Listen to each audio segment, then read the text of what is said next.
Shalom, everybody.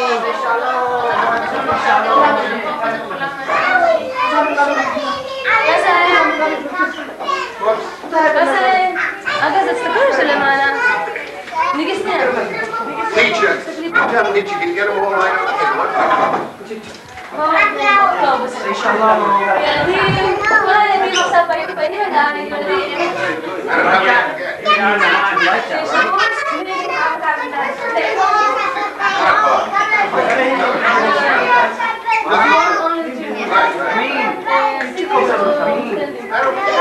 This is a sabra.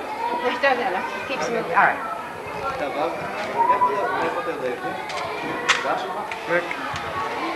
Hold it. That's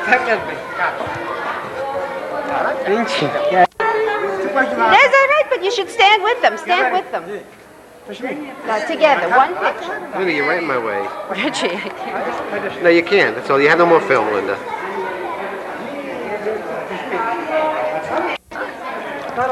Linda. No,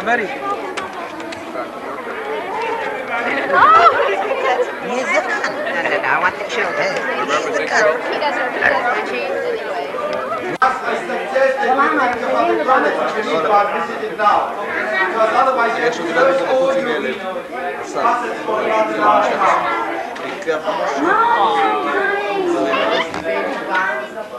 Hi, Dad. This guy's gonna be a rowdy one. But Papa. Nissan. What's his name? Nissan. Can I just go in front of you? Sure you can. Go ahead. Oh, there's a song. These kids are just... Okay, we are going to the buses now. Just beautiful little children. It's not a Polaroid. I took It was... Currently director. What was his name, Linda?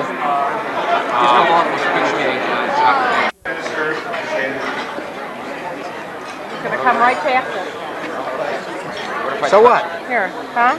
If you touch him, you'll be dead. I want to take his picture.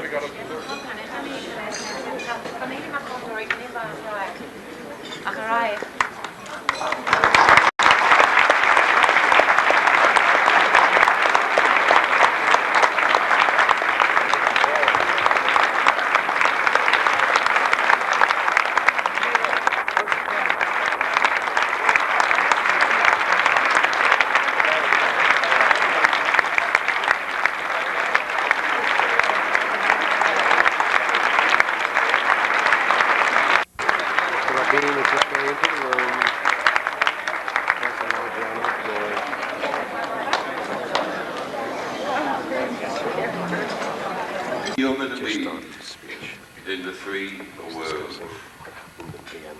The attacks by Palestinian terrorists on passengers that tried to fly Al Al, passengers who were, by sheer coincidence, at the same time in the airport and were wounded, some of them got killed, is another example of what we have to face almost daily, either along the Israeli-Lebanese border or by terror acts originated from the territories under our control against innocent people, not against military targets, not against people of the security forces,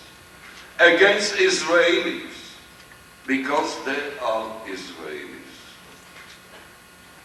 The world still tries to ignore, and in a way, it's an irony that these two attacks in Europe took place in Italy and Austria, where their leaders, their governments, showed in the past understanding to the need, the reasons why the PLO or other Palestinian terrorist organizations carry out terror acts. It was even after the Aquila Laura incident that the Prime Minister of Italy showed certain understanding for the reasons that brought about Palestinians to take this kind of atrocities. This is the world in which we live. Israel faces it, has faced it for a long time, and I cannot promise that this terror can totally eliminate it, uproot it, as long as the world will not take it seriously and carry out practical measures against terrorist organizations, against countries that give refuge and support terrorists, and countries that don't realize the implications and the consequences of opposing terrorism and opposing those who are instigating terrorism.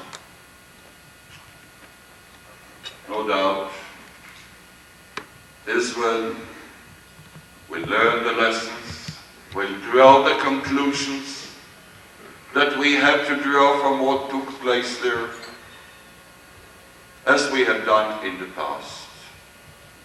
But I wish that the General Assembly of the United Nations that took this month, the beginning of this month, for the first time in the history of the organization, a resolution against terrorism, will really start to do something to put an end, to reduce considerably the facilities and the possibilities that are still open to terrorists to try to terrorize innocent people everywhere, no doubt especially in the Middle East. Israel today faces problems in the three main fields, vital fields of its struggle. One, the economic, social field. The second one, in the security. And the third one, in the efforts to bring about strengthening of the peace that has been signed between an Arab country, the first Arab country, and Israel, and expanding the peace process, or at least its beginning, beyond the peace between Egypt and Israel. As you know, we in Israel today have a national unity government in which the two major parties decided to join to concert all our efforts on the basis on which we can unite and other parties. No doubt that in Israel, which is a democracy, sometimes I believe a super democracy, it's a unique phenomenon. And we have to operate within this political framework. Let's put it from the very beginning in a very clear way. The national unity government is not a marriage of love between the two parties. It came about, to my opinion, as a result of two facts. The one, the results of the last elections could not give anyone of the two major parties, they are not yet powers, the major parties, the capability to form, even on a narrow basis, a coalition. In our system, the executive branch is dependent daily on majority in the legislative house. And I believe that the second reason was the realization on both parties and others that Israel really faced then real crucial problems. The national economy was on the verge of total collapse. And in Lebanon there was a prolonged war that no end will see. And everybody realized that the peace process was stuck.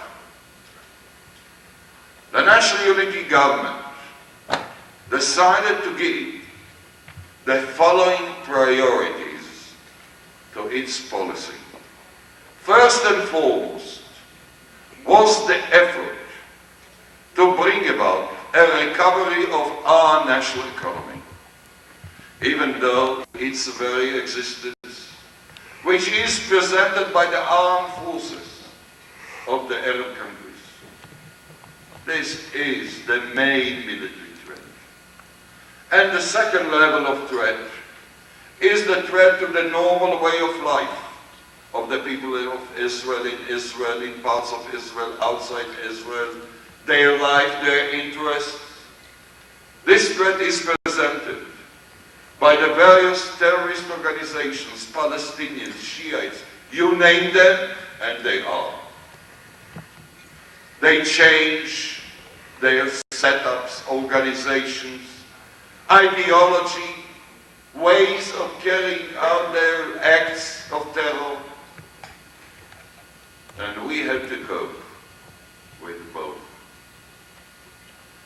On the first level of threat, we can take the risk and cut the defense budget basically for two reasons. The Arab world is continuing to concentrate on increasing its military capability. If I have to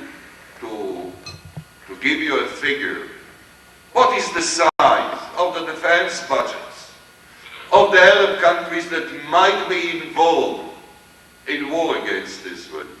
I would say this year is between $20 to $25 billion. No country, an Arab country in the Middle East, has cut its defense budget the way that Israel has done it this year. We are the only one to do it. Therefore, the military potentialities are built up when there is no let-up in the preparation of the means by which to wage war against us. Allow me to say, if tomorrow Iraq, Syria and Jordan would be able to concentrate their tank force on our eastern front, there will be more tanks, or at least the same number of tanks with the same quality that all NATO forces have got in Europe, including the US armies in Europe.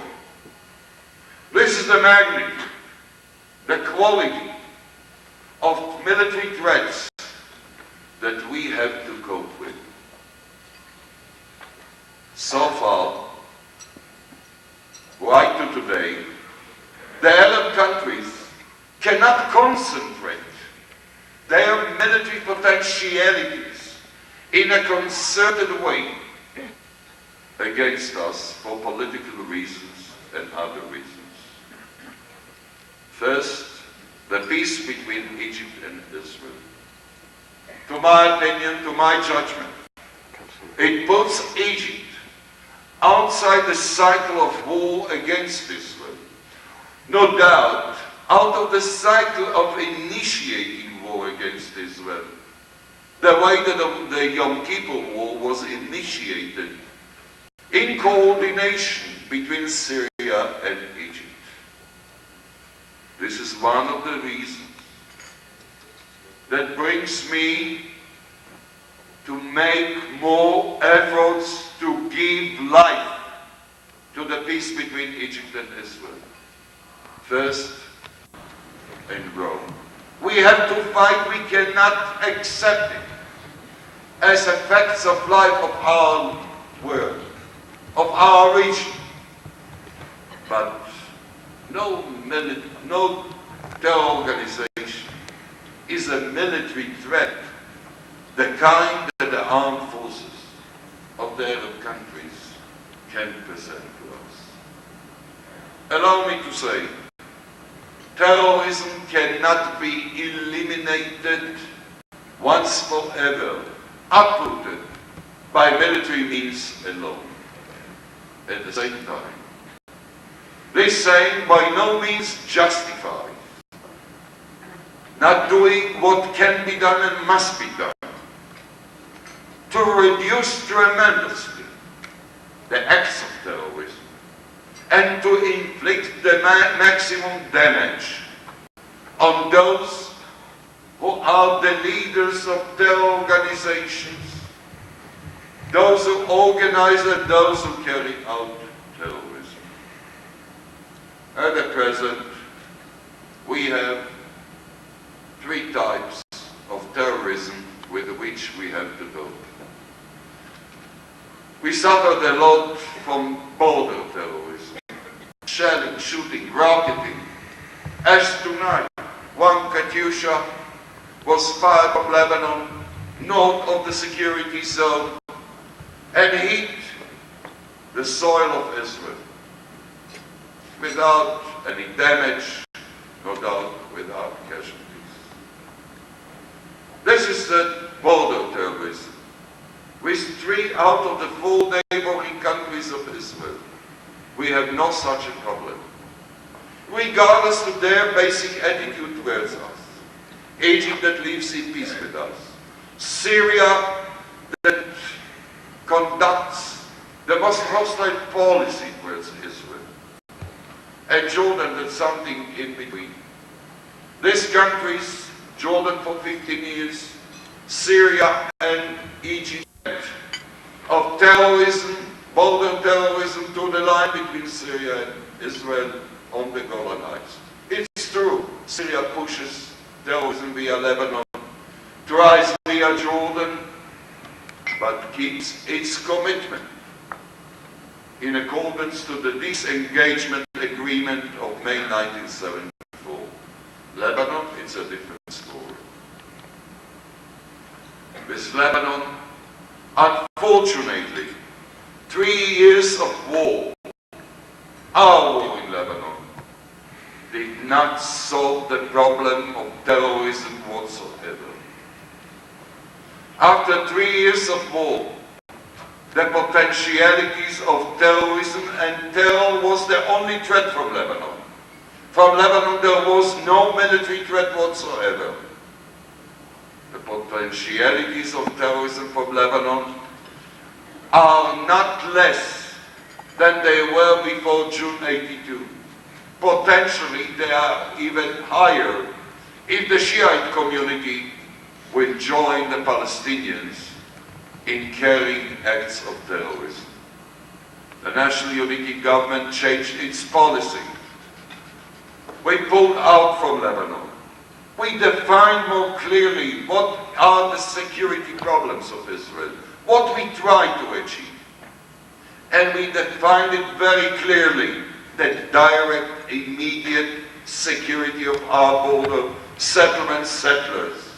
No more illusions that we can dictate to Lebanon who will be in government there, that we will.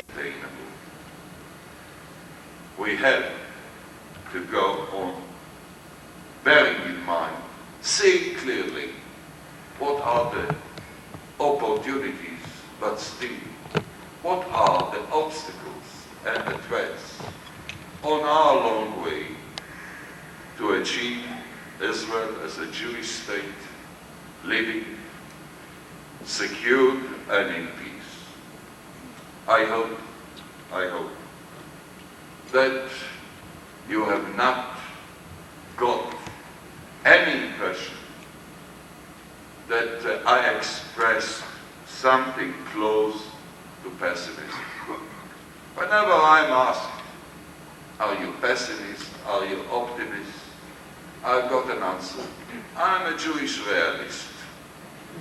What does it mean to be a Jewish realist?